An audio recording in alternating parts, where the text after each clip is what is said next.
কাইয়ম আজকে কত বছর পর গাঙ্গের পাড়া এলি? আমি প্রায় কাছাকাছি 12 বছর। 12 বছর। তুই? আমি তো এসে 1 বছর উপরে 1 হয়ে বছর গেছে। আইছত। আর আমি মনে হয় 13 বছর পরে আজকে এইখানে আসলাম, চকের মাঝখানে।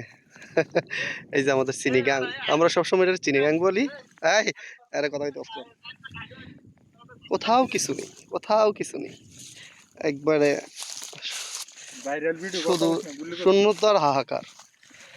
এই যে চিনি গাং, কত মাছ ধরছি ছোটবেলা। আমরা আর গরু ছাড়া কিছু না। কাইয়ম ভিডিও করে স্যার ফেসবুকে, তাই কিছু কবি। না আর কোনো কিছু আমি কই না।